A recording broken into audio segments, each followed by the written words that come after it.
పెద్దలు గౌరవనీయులు తెలుగుదేశం పార్టీ సత్యసాయి జిల్లా అధ్యక్షులు పార్థసారథి గారికి, పుట్టపర్తి నియోజకవర్గం ఇన్ఛార్జి పల్లె రఘునాథ్ రెడ్డి గారికి, బీసీసీఎల్ జిల్లా అధ్యక్షుడు రంగయ్య గారికి, Telugu Desam party general secretary Ambika Lakshminarayana గారికి, వేదిక పైన ఉన్నటువంటి పెద్దలందరికీ, జనసేన నాయకుడు చంద్రశేఖర్ గారికి, ఇక్కడ విచ్చేసినటువంటి బీసీ కుటుంబ సభ్యులకి, తెలుగుదేశం పార్టీ నాయకులకు, కార్యకర్తలకు ప్రతి ఒక్కరికి పేరు పేరున నమస్కారాలు, ధన్యవాదాలు.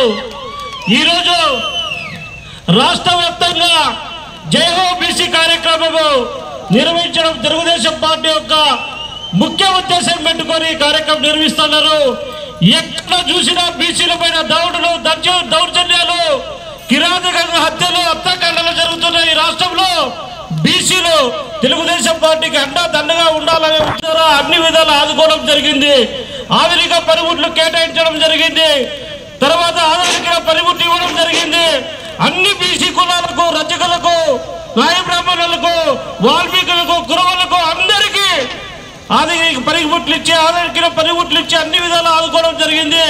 కానీ వైసీపీ ప్రభుత్వం వచ్చిన తర్వాత 146 కార్పొరేషన్ బీసీ కులాలు ఉంటే ఒక్క కార్పొరేషన్ కూడా పైసా నిధులు ఇవ్వకుండా బీసీలు నిలువులో ఉంచిన పార్టీ ఏదైనా ఉందంటే అది వైసీపీ పార్టీ అని చెప్పి తెలియజేస్తున్నాం. కాబట్టి సోదరులారా, బీసీలంతా ఐక్యమై రానున్న రోజుల్లో తెలుగుదేశం పార్టీ ఎగరేద్దాం. బీసీలకు అండా తెలుగుదేశం జెండా అనే విధంగా ప్రతి ఒక్కరూ పనిచేయాలని చెప్పి మనస్ఫూర్తిగా కోరుకుంటూ నాకు ఈ అవకాశం ఇచ్చిన పెద్దలందరికీ పేరు పేరున నమస్కారాలు, ధన్యవాదాలు.